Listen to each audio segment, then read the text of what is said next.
अरे भाई कल मैच जीत गए क्या? जैंगो परफॉर्मेंस दी है बॉयज ने, मैदान में हड़ा हुड़ी मचा दी, इंडियंस को हरा दिया, हुज्जत तमाम कर दी। अभी भी यकीन नहीं आ रहा कि ये सच है। थ्रू आउट क्या मेरी वाकई सिलेक्शन हो गई है? वाइब्स चल रही थी। बहुत कम मौका मिलता है इंडियन दोस्तों को उंगली करने का, लेकिन कल मैंने तमाम बॉयज को व्हाट्सएप कर दिया, सीन करके छोड़ दिया बॉयज ने। पहली दफा सीन मैसेज पे खुशी हो रही है, अमूमन अफसोस ही होता है। कुछ लेडीज ने तो सीन किए हुए 3-4 साल कर दिए हैं, लेकिन अभी भी थोड़ी बहुत उम्मीद है। खैर मैच जीतने के फौरन बाद मीम्स, ट्रोलिंग और जश्न शुरू हो गए। एक एक करके देखते हैं, फिर मैं थोड़ा एनालिसिस भी दूंगा, तो चलें। सबसे पहले डगआउट में सेलिब्रेशन शुरू हुई, फिर लड़के पाकिस्तान में सड़कों पे निकल आए और दुबई की रोडों पे भी हड़ाहुड़ी मचने लगी। बाबा जी ने भी बेहतरीन विक्ट्री डांस दिया और जो लोग बाहर नहीं जा सकते थे उन्होंने कमरे से ही मैनेज किया।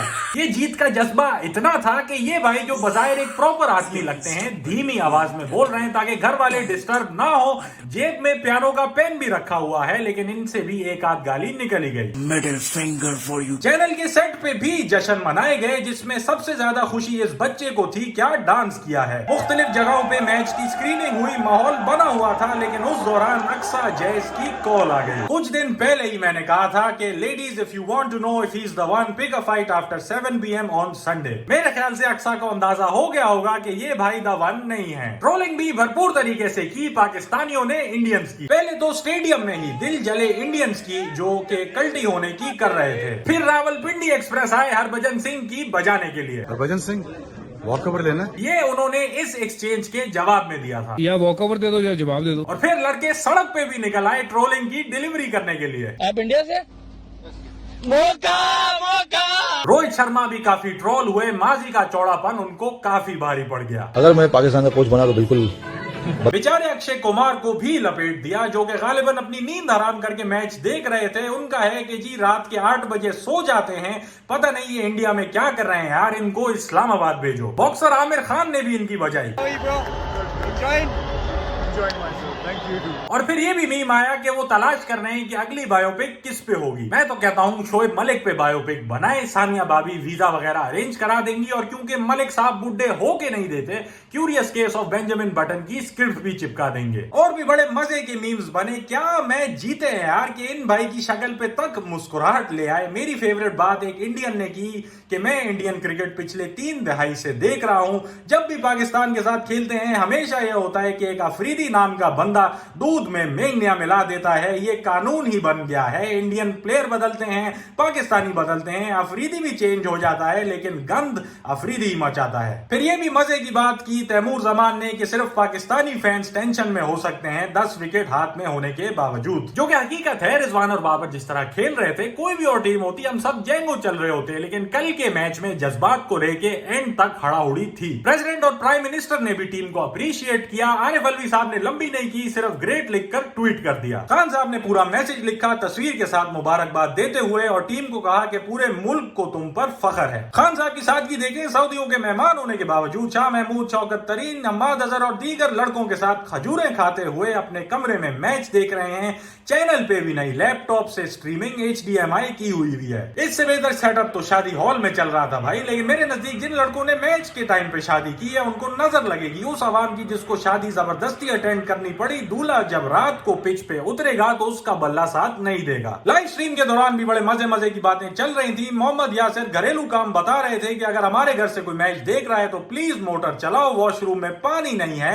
शाहजेब का दिल का मामला था कि आयशा अगर तुम मैच देख रही हो तो प्लीज मुझे अनब्लॉक कर दो। और एक भाई तो कह गए कि अगर पाकिस्तान जीता तो I will propose my crush. अब पता नहीं इन्होंने क्रश को प्रपोज किया कि नहीं, लेकिन पाकिस्तान ने इंडिया को मैच में क्रश कर दिया, जिस वजह से इंडियन मीडिया में भी हड़ाहुड़ी मच गई। पहले तो उनके जज्बात से खेला। इस चैनल के शो में तो शुरू में सब चौड़े चल रहे थे, लेकिन कुछ ही देर बाद इनके चेहरे उतर गए और लेडीज भी फरार हो गई। फिर बेचारे इंडियन टीम के सपोर्टर्स से शिकस्त बर्दाश्त नहीं हो पाई। जज्बात आंसू की शक्ल में निकल आए और गुस्सा टेलीविजनों पे निकला। और फिर मीडिया अपने ही खिलाड़ियों पे पलट गई, उनको गुनाहगार ठहरा दिया। 5 ऐसे गुनहगार हैं टीम इंडिया के रोहित शर्मा का, जो है गुनहगार नंबर 1। बेचारों को गुनाहगार बना दिया, लेकिन जिस फॉर्म में हमारा रिजवान है इस साल, वो कोई गुनाह नहीं नहीं कर सकता। ग्राउंड में मुसलसल मुस्कुराहट और हंसी मजाक बकौल कमेंटेटर के एनर्जाइजर बनी की तरह भागते हैं, कैचेस के लिए, रन मुकम्मल करने के लिए डाइवें, ब्रेक में नमाज भी निपटा दी और मैच से पहले अपने शॉट्स विजुलाइज करते हुए। क्या बंदा है यार, माशाल्लाह, अल्लाह इनको और कामयाब करे। रिजवान की एवरेज इस साल अब 100 क्रॉस कर चुकी है। 15 इनिंग्स में 140 की स्ट्राइक रेट पे 831 रन बना बैठे हैं। रिजवान और बाबर की ओपनिंग पार्टनरशिप की एवरेज 11 इनिंग्स में 67 चल रही है और कल की 152 की पार्टनरशिप वर्ल्ड T20s में बेस्ट एवर है और इंडिया के खिलाफ भी किसी विकेट के अगेंस्ट। फिर ये पाकिस्तान की इंडिया के खिलाफ वर्ल्ड कप फिक्सचर्स में पहली कामयाबी थी और बाबर की ये टीम पहली पाकिस्तान टीम है जिसने किसी भी लिमिटेड ओवर फॉर्मेट में इंडिया को 10 विकेटों से हराया हो। तो काफी अच्छा रिकॉर्ड चल रहा है हमारा। कल को इंक्लूड करें तो पिछले 7 मैच हम इधर जीत चुके हैं। स्टैटिस्टिक्स को लेके एक बड़ा मजे का आर्टिकल उस्मान समयुद्दीन साहब ने लिखा है, जिनकी लिखाई मैं पर्सनली बहुत पसंद करता हूं, जरूर पढ़िएगा। बेसिकली कहते हैं कि अगर आप ओपनर हैं तो शाहीन अफरीदी से होशियार रहें, क्योंकि स्टैटिस्टिक्स के मुताबिक 1 in 3 चांस है कि वो पहले ओवर में आपकी विकेट ले लेंगे।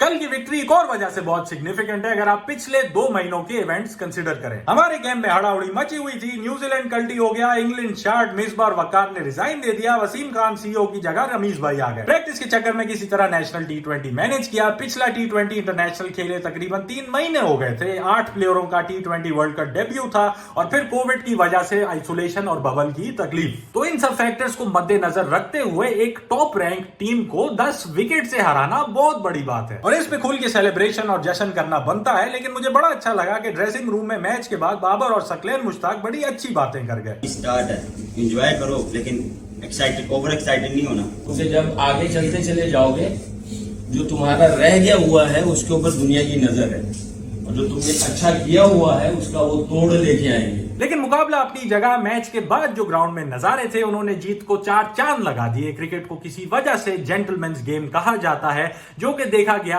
होलसम कंटेंट की शक्ल में। मैच से पहले बाबर और कोहली साथ साथ, मैच के बाद कोहली ने रिजवान को गले लगा लिया और बाबर ने विराट की दबियां भी लगाई। ये सब देख के पैमरा वाले स्पोर्ट्स को भी बैन कर देंगे। खैर है, हम लाइव स्ट्रीम पे देख लेंगे, क्या पता आयशा ने शाहजेब को अनब्लॉक कर दिया हो। पाकिस्तानी प्लेयर्स ने MS धोनी के साथ चिलिंग की और शाहनवाज दहानी ने उनके साथ तस्वीर भी खिंचवाई। शाहीन अफरीदी अपने फादर इन लॉ 2B का नंबर पहने खेल रहे थे और बाबर आजम के वालिद साहब आप दीदा हो गए। क्या ही फीलिंग होगी वालिदैन की अपने बच्चे को ऐसे देखकर। कहां से कहां ले आया उनको क्रिकेट का ये सफर। एक गेम ने तकरीबन 4 घंटे के लिए 1 अरब लोगों को अपनी परेशानियां आर्जी तौर पर भुला देने का मौका दिया। काश ये सिलसिला जारी रहे, पाकिस्तान इंडिया के मैचेस होते रहे। मुझे बायलैटरल सीरीज और सहारा कप वाला टाइम बहुत याद आता है और काश हमारे मुमालिक के दरमियान ताल्लुकात बेहतर हो जाए। हमारी ही जिंदगी में हमें भी मौका मिले इंडिया जाके परफॉर्म करने का और अक्षय कुमार की बेल बजा के उनकी नींद हराम करने का। चलें जी, आज की वीडियो ये थी। उम्मीद है आपने एंजॉय की हो। कल है मैच न्यूजीलैंड के साथ, जो कि इंशाल्लाह हम जीत जाएंगे। लेकिन क्योंकि पाकिस्तानी टीम है, मुझे लगता है अफगानिस्तान, स्कॉटलैंड या नामीबिया हमें कहीं ना कहीं तो लड़ जाएगी। उम्मीद है ऐसा नहीं होता। खैर, मुलाकात होगी अगले हफ्ते।